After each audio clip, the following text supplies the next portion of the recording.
Funding for Schaefer-Ellis is provided by Surfshark VPN. Tune in till the end to find out about their amazing service. Hey gang, I watched Squid Game and it was pretty epic. I actually watched it before everyone started talking about it on social media. It just showed up on my Netflix homepage one day and I was like, yeah, this looks pretty dope actually, I'll watch this. And it was pretty dope for the most part. I would recommend watching the show and going in blind if you can. Which means, spoiler warning for the rest of my video, I'm gonna be spoiling all of it. Squid Game is a South Korean drama series about a bunch of poor people who are given the opportunity to compete for a massive cash prize. With the only downside being that whoever loses the game is f***ing killed. Damn bro, that sucks. Sign these people up. Because most of them come to the conclusion that risking their lives for such a massive cash prize is better than living in hellish poverty. The first episode showcases the first game, where about half of the contestants are killed. And the second episode, entitled Hell, opens up with the remaining contestants voting on whether they should call the game off and go home or not. And in a twist that really surprised me, they do call it off. This happy-go-lucky old man who has a brain tumor and doesn't really seem to know what's going on around him ends up being the deciding vote.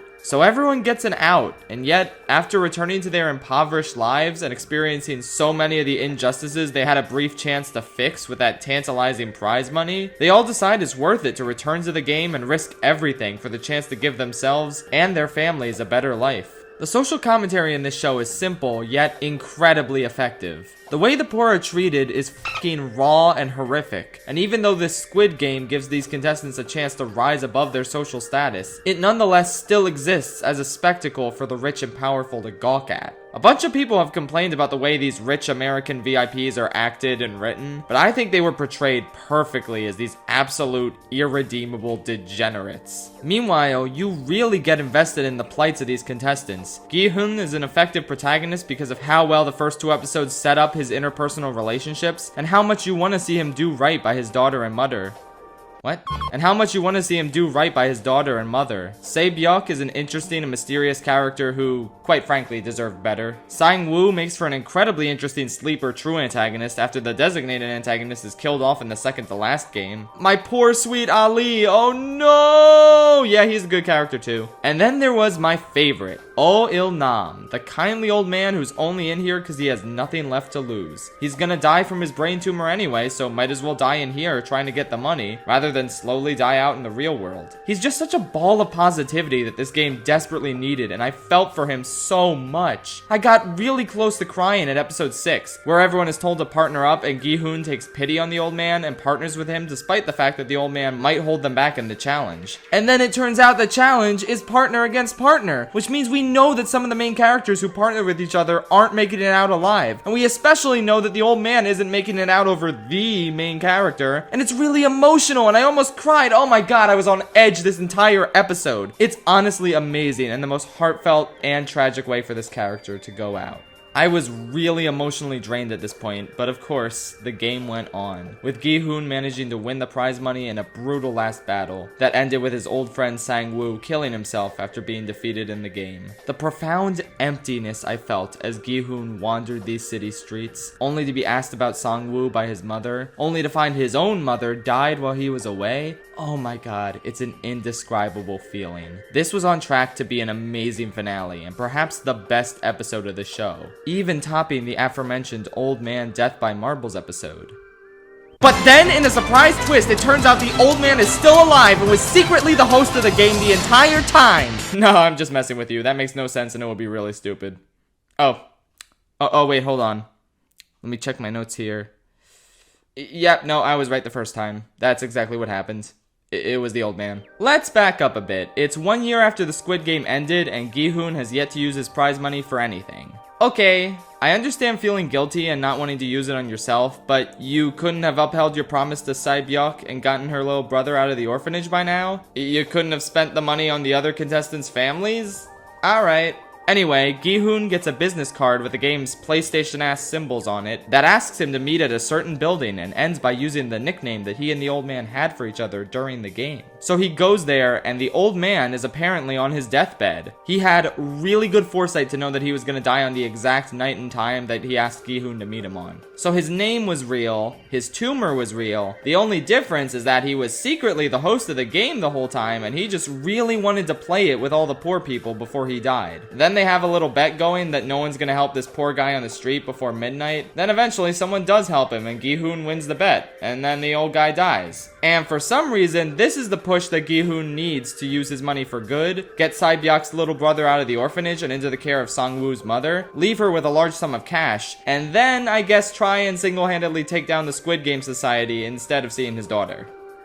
Okay, I have some thoughts. First of all, yeah, I guess the twist didn't just come out of nowhere. It was lightly foreshadowed by things like this old guy being contestant number 1 and recognizing the streets that the marbles game takes place in, which were clearly put in place for his benefit. It was obviously the plan from the beginning of the show. Whatever, fine. That doesn't change the fact that I really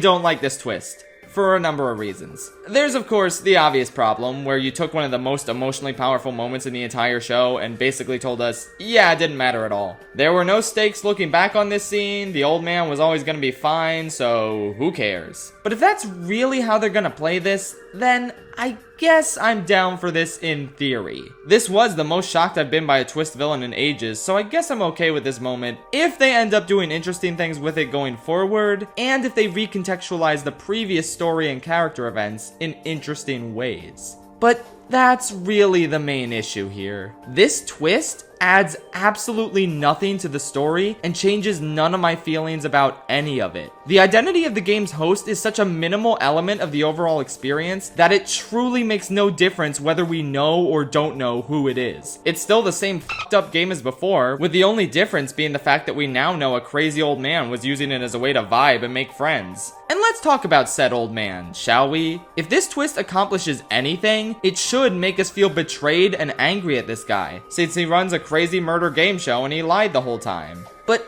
honestly, I don't know if it's just my attachment to his false persona talking, or just the fact that this twist is so pointless that I subconsciously don't even need to process it as canon, but my thoughts on the old man as a character haven't really changed. I still feel really sympathetic towards him. Yeah, we know that he ran this game for decades on end, but all we ever get to see of him is this sad, lonely, tumor-ridden guy who treats the contestants fairly within the game and doesn't seem to revel in their misery. In sharp contrast to the VIPs who are only in this to jack off to contestant number 69 or whatever, the old man appears to view the contestants as people that he just wants to play alongside, as well as give a better life to one of them in his own misguided way. And witnessing him here on his deathbed, not really in any position of power, makes me feel for him and empathize with his intentions, as morally wrong as they were. Keep in mind, not only does he outright state to Gi-hoon that none of the contestants had to return, but he ensures that they have the option not to return when he's the deciding vote in the second episode, and he chooses to let everyone leave the game. This action really does paint him as more benevolent than everyone else involved in this game, and it's the only scene in the entire show that I feel is enhanced by the twist. Everything else remains unchanged for me, and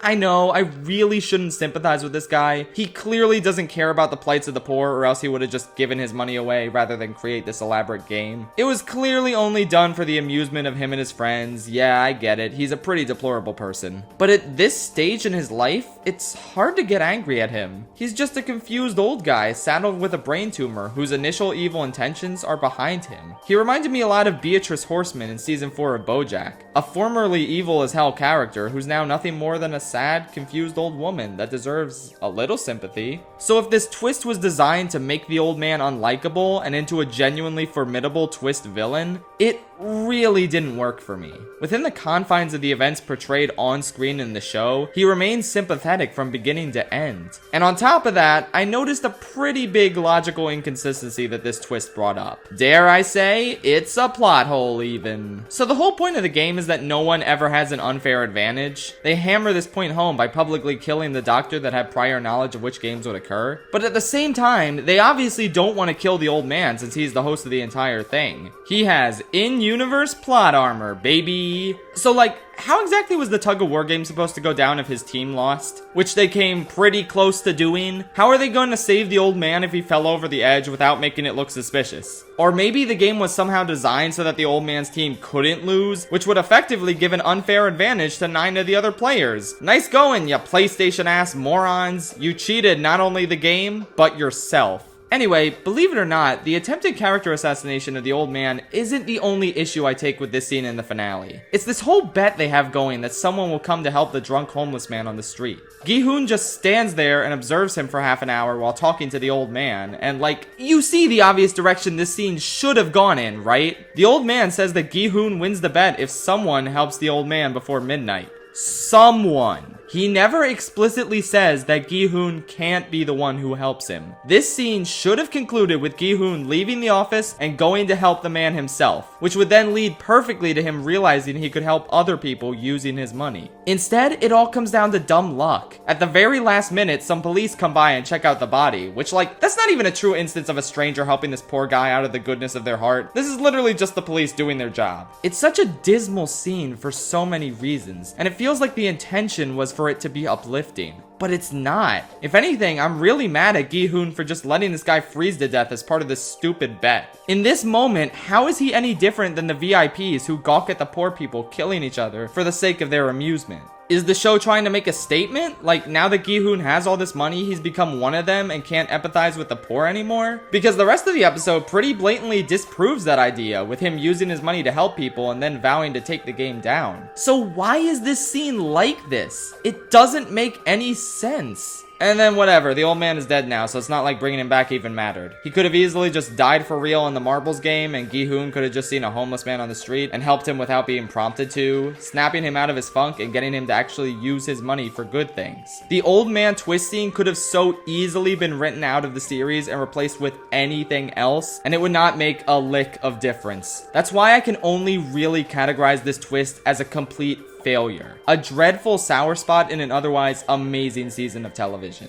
There are other problems with how everything wraps up, like how the undercover cop plotline amounted to nothing in the end, when it seemed like his phone call to the police would result in them storming the game's complex and shutting it down, or at least forcing them to relocate. Again, it's an obvious logical direction that the show just refused to take for some inexplicable reason. And then there's the very last scene, which, yeah, I also kinda hated. Does this man care about his daughter or not? He couldn't have resolved to stop this game after seeing her. And like, I admire his enthusiasm, but what the hell is he gonna do to single-handedly shut this game down? All in all, this is such a lame way to end things. It implies there's gonna be a second season with Gi-hoon returning as the main protagonist, but is anyone really so attached to his character that they would want to see more of him trying to take down the game developers, when this show is so much better suited to be an anthology series focusing on a different cast of characters every season? When literally every other character I cared about this season is dead, what's the point of bringing this guy back again? Just give me more Squid Games with fresh faces every season. You could even do prequel seasons if you want to better flesh out the currently embarrassing old man twist and actually show us what he was like before the brain tumor. Or do a season based on the time the frontman won and see how he got twisted into this villain. I don't know, if they do a season 2 set in the present, I can only hope Gi-hoon is a minor character working on his quest in the background, and that we can mainly focus on new contestants.